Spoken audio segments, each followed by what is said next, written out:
क्या इमरान खान साहब 19 मार्च को मीनार पाकिस्तान पर जलसा कर सकेंगे या नहीं कर सकेंगे, ये भी हम आज के वीलॉग में आपको बताएंगे। दूसरा, मेरा एक कंपैरिजन है कि एक जमात है पाकिस्तान में जिसको कहते हैं टीएलपी, आपको पता होगा टीएलपी का, और दूसरी जो बड़ी जमात है वो है पीटीआई। तो इन दोनों में मुझे बाज़ औक़ात महसूस होता है कि कोई फ़र्क नहीं है, बल्कि दोनों एक दूसरे के साथ साथ बराबर दौड़ी जा रहे हैं।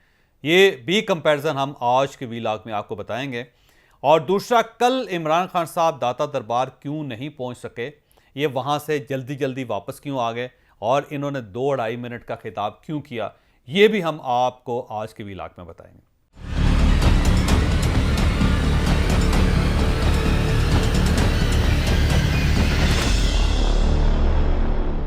इमरान खान साहब के बारे में एक तासुर आम है कि ये ऐलान कर देते हैं और ऐलान के बाद इनको आफ्टर थॉट आती है और उसके बाद ये उस ऐलान से यू टर्न जरूर लेते हैं। आप देख लें कि जब भी ऐलान किया इन्होंने, जो भी तारीख इन्होंने दी, उसके बाद इमरान खान साहब ने वो तारीख तब्दील ज़रूर की है।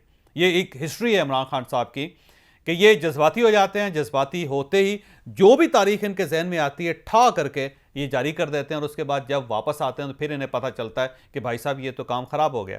इस दिन तो ईद है, इस दिन तो मुहर्रम है, इस दिन तो पीएसएल हो रहा है, इस दिन तो सैलाब है, इस दिन तो तूफान आ रहा है, इस दिन तो छुट्टी है। कोई ना कोई चीज़ इन्हें बाद में याद आती है और फिर इसके बाद ये उस तारीख को बदलते हैं। ये इमरान खान साहब की हिस्ट्री है, क्योंकि इमरान खान साहब के जितने डिसीजन होते हैं वो अचानक होते हैं, बस चलते चलते अचानक मुड़ जाते हैं वापस, और समझ नहीं आती कि चल क्यों रहे थे और उसके बाद ये मुड़े क्यों हैं। और उसके बाद फिर पूरी पार्टी पूरे पाकिस्तान के साथ मिलके उसकी तौजीह देती रहती है कि जी हमारा लीडर गया क्यों था और हमारा लीडर वापस क्यों आया। ये एक हिस्ट्री है इमरान खान साहब की।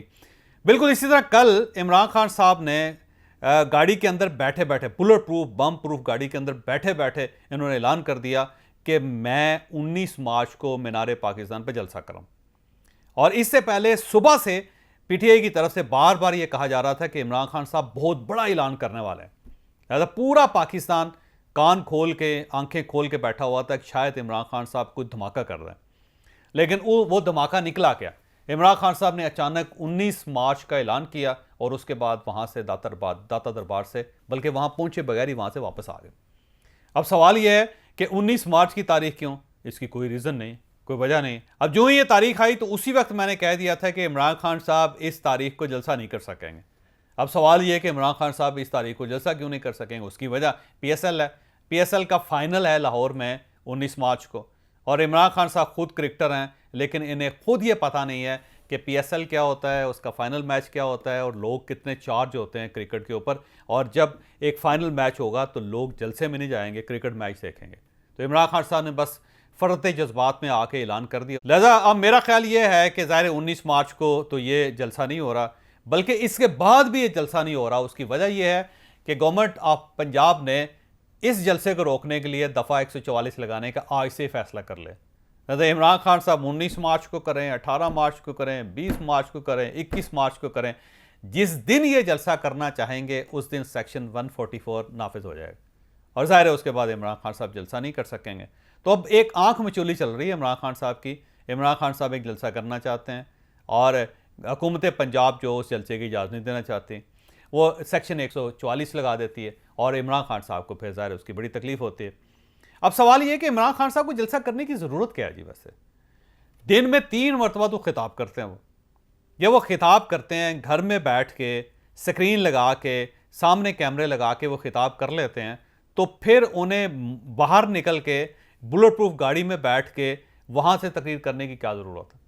जब आपके ज़ायरीन मौजूद है दुनिया में हर जगह पे, और वो आपके खिताब से लुत्फ़अंदोज़ हो सकते हैं घर में बैठे हुए, तो फिर आपको क्या ज़रूरत है कि आप लोगों से कहें कि आप मीनार पाकिस्तान आएँ और आके पुलिस की लाठियाँ खाएँ या पुलिस के साथ झगड़ा करें और वहाँ पे आपको फसाद का सामना करना पड़े। और फिर उसके साथ साथ इमरान खान साहब गाड़ी के अंदर बैठ के, बुलेट प्रूफ गाड़ी के अंदर से बैठ के खिताब करें।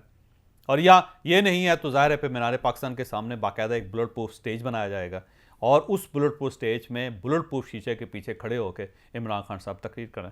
तो फिर इस सारी एक्सरसाइज का फ़ायदा क्या हुआ? आपको बेहतर ये है कि आप घर से खिताब कर लें, कौम सुन लेगी। दूसरा, आपने इलेक्शन लड़ना है, तो इलेक्शन लड़ने के लिए तो ज़ाहिर है आपके एमपीएस ने जाके अपने हलकों में काम करना है। तो आप ना तो अपने MPs को टिकट दे रहे हैं और ना ही उन्हें डेट्स दे रहे हैं और ना ही उन्हें ये कह रहे हैं कि अपने अपने हलकों में जाके कैंपेन करें। तो एक अजीब सी बात है कि आपके जो उम्मीदवार हैं वो अभी तक टिकट नहीं ले सके, उनको कोई प्रैक्टिकल टिकट नहीं मिला, किसी जगह कोई पेपर नहीं मिला। दूसरा, आपने उनको शेड्यूल नहीं दिया कि इस शेड्यूल के मुताबिक आपने जलसे करना है। और तीसरा, आपने उनको कैंपेन करने के लिए कोई लाए अमल नहीं दिया। तो अब सवाल यह है कि इमरान खान साहब को जो सारा फोकस है वो जलसों के ऊपर है और जलसे भी वो कर नहीं पा रहे, क्योंकि जब भी वो जलसा करना चाहते हैं तो फौरी तौर पर उनके जहन में यह आ जाता है कि मेरी सिक्योरिटी को खतरा है, मेरी जान को खतरा है, मुझे कोई ना कोई कत्ल कर देगा, मुझे कोई ना कोई मार देगा।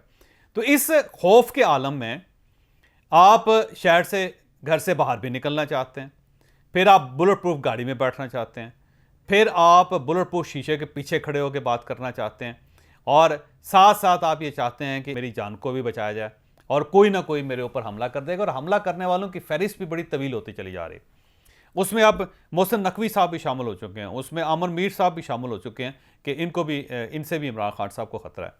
मुझे बाज़ औक़ात महसूस होता है कि पूरी दुनिया महफूज है, सिर्फ इमरान खान को इमरान खान से ख़तरा है। इसके अलावा कोई ऐसी ताकत नहीं है जो इमरान खान को नुकसान पहुंचा सके। बाकी अल्लाह ताला के साथ ज़ाहिर है आपके तल्लुकात भी बड़े अच्छे हैं, आप क्लेम करते हैं कि अल्लाह ताला आपको सब कुछ दे बैठा है और रियासत मदीना भी बनाना चाहते हैं। तो रियासत मदीना का हुक्मरान, उसे इतनी जान का ख़तरा है कि वो अपने घर से बाहर नहीं निकल रहा, और रियासत मदीना का हुक्मरान जिसका अल्लाह ताला के साथ बड़े गहरे ताल्लुकात हैं और ख़ुद क्लेम करता है ना उस बिला वो, और इसके बावजूद जो है उसके ईमान की सूरत हाल ये है कि वो दाता दरबार जाते हुए भी गाड़ी में जाता है, बुलेट प्रूफ गाड़ी में, और अंदर से बैठ के 2.5 मिनट का खिताब करके वहाँ से वापस आ जाता।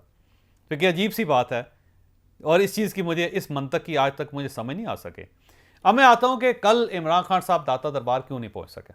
कल जब इमरान खान साहब रैली लेके दाता दरबार की तरफ बढ़ रहे थे तो उससे पहले इस्लामाबाद की 2 अदालतों से इमरान खान साहब के नाकाबिले ज़मानत वारंट जारी हो गए और ये खबर फैल गई कि इमरान खान साहब को गिरफ्तार करने के लिए इस्लामाबाद की पुलिस लाहौर पहुंच गई है और लाहौर की पुलिस ने इस्लामाबाद की पुलिस के साथ फुल कोऑपरेशन का वादा कर लिया है। अब एक मीटिंग हुई है, मीटिंग होने के बाद ये फैसला कर लिया है कि इमरान खान साहब को गिरफ्तार करने के लिए रेंजर्स लेके जाने पड़े तो रेंजर्स जाएंगे, फ़ौज को बुलवाना पड़ा फ़ौज जाएगी, और पुलिस के दस्ते जाएँ तो ज़रूर ही जाएंगे।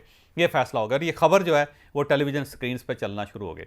जो ही खबरें चलनी तो उसके बाद इमरान खान साहब को महसूस हुआ कि आज मेरी गिरफ्तारी का दिन है। फिर इन्हें किसी ने यह बताया कि पुलिस दाता दरबार के ऊपर खड़ी हो गई और सबका ख्याल ये कि अब ज़मान पाक से बाहर आ गए इमरान खान साहब, और इमरान खान साहब जब दाता दरबार पहुंचेंगे तो फिर पुलिस इन्हें हसार में ले लेगी और वहीं से इनको गिरफ्तार करके फौरी तौर पे इस्लामाबाद पहुंचाया जाएगा। और ये भी एक खबर गर्दिश करने लगी कि एक हेलीकॉप्टर तैयार है और वो हेलीकॉप्टर इस्लामाबाद से आया। जो ही इमरान खान साहब को गिरफ्तार किया जाएगा, हेलीकॉप्टर में डाला जाएगा और हेलीकॉप्टर इन लेके इस्लामाबाद चला जाएगा और इसमें वर्कर्स को सोचने का मौका भी नहीं दिया जाएगा। जब ये खबर इमरान खान साहब तक पहुंची, खान साहब दाता दरबार जाना चाहते। इससे पहले कितनी कोशिश की इमरान खान साहब ने कि वो दाता दरबार जाएं और वहाँ पे हज़रत दाता गंज बख्श रहमतुल्लाह अलैह के मज़ार पे जाके दुआ फरमाएं अपनी सेहत के लिए और मुल्क की सेहत के लिए।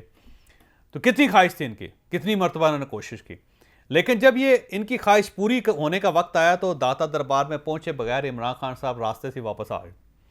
और रास्ते से वापस आने की वजह यह थी कि इनको ये यकीन दिलवा दिया गया था कि वहाँ पुलिस खड़ी है और आपको वहाँ पे गिरफ्तार कर लिया जाएगा। अब आप देखें कि बहादुरी इमरान खान साहब की कि दाता दरबार जाना है और जब ये खबर मिल जाए कि वहाँ पे पुलिस खड़ी है तो वहाँ से वापस आ जाना है, और इस वापसी में आपने सिर्फ 2.5 मिनट की एक तकरीर करनी है, वो भी गाड़ी के अंदर से, बाहर से नहीं, और तकरीर करके आपने वहाँ से वापस आ जाना।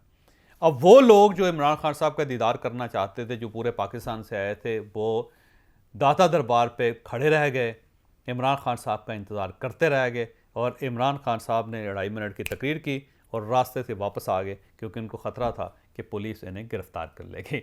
अब इससे आप अंदाज़ा लगाएं कि सियासत इमरान खान साहब कर कैसे रहे हैं और इमरान खान साहब का विजन क्या है और इमरान खान साहब के अंदर बहादुरी कितनी कूट कूट के भरी हुई।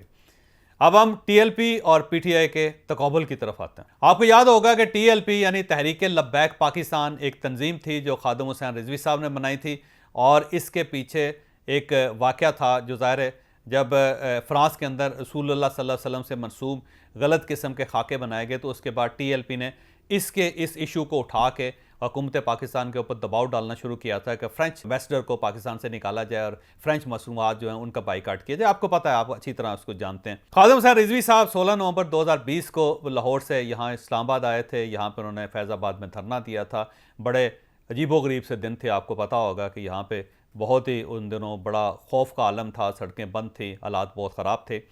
फिर इनका एक मुआहदा हुआ हुकूमत पाकिस्तान के साथ। उस मुआहदे में ये फैसला हुआ कि फरवरी 2021 में इनके मुतालबात मान लिए जाएंगे, फ़्रेंच एम्बेसडर को पाकिस्तान से निकाल दिया जाएगा।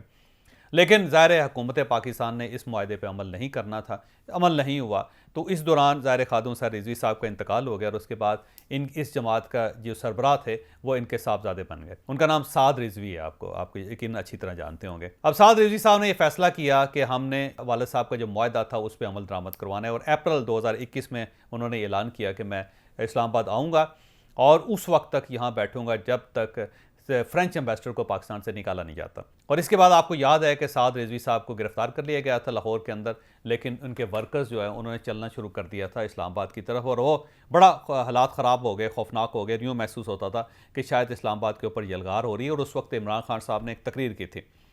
अब जो तकरीर थी मैं उसके कुछ हिस्से आपको सुनाना चाहता हूँ कि इमरान खान साहब ने उस वक्त कहा क्या था। उन्होंने कहा था कि गवर्नमेंट की रिट है और ये इस तरह नहीं हो सकता कि चंद मुट्ठी भर लोग जो हैं इस रिट को वायलेट करें और रियासत खामोशी से बैठी रहे वगैरह वगैरह। ऐसे महसूस हो रहा है कि जैसे अगर आज उस तकरीर को प्ले किया जाए तो यूँ महसूस होगा आपको कि पीटीआई वही हरकत कर रही है जो उस वक्त टीएलपी ने की थी। और इमरान खान साहब जो हैं वो उसका ताल्लुक पीटीआई के साथ नहीं बल्कि वो अपनी जमात को बता रहे हैं कि ख़बरदार आप लोगों ने ये हरकत की। तो अब आप वो हिस्से ज़रा सुने और उसके बाद फिर हम बात को आगे बढ़ाते हैं। वज़ीर आज़म ने ट्वीट किया कि कार्रवाई इस वक्त की गई जब टीएलपी ने रियासत की अमलदारी को चैलेंज किया। वज़ीर आज़म इमरान खान ने कहा, गलियों में तशद्दुद, शहरियों और कानून नाफिज करने वाले एहलकारों पर हमलों के बाद कार्रवाई की गई। कोई भी कानून और आइन से बालातर नहीं। अब तक 40 पुलिस की गाड़ियों को जला दिया गया है। लोगों की प्राइवेट प्रॉपर्टी, लाखों करोड़ों रुपए का नुकसान हुआ है। 4 पुलिस वाले शहीद हुए हैं, 800 से ज्यादा पुलिस वाले जख्मी हुए हैं। पहले दिन जब शुरू हुआ तो तकरीबन 100 सड़कें ब्लॉक कर दी। किसी तरह गवर्नमेंट को डिस्टेबलाइज करें। तो उस वक्त ज़ाहिर है 2021 में इमरान खान साहब की गवर्नमेंट थी, तो इमरान साहब ने टीएलपी को ठीक ठाक लताड़ा था, दबाया था, उनको बताया था कि रियासत होती क्या है और रियासत की रिट को कभी भी चैलेंज नहीं करना चाहिए कि जब आप चैलेंज करते हैं तो फिर रियासत लोगों के साथ करती क्या है। अब आप देखिएगा कि टीएलपी का इशू क्या था। टीएलपी का इशू ये था कि टीएलपी के पास पब्लिक थे, लोग थे और ये लोग कौन थे? चार्ज थे लोग।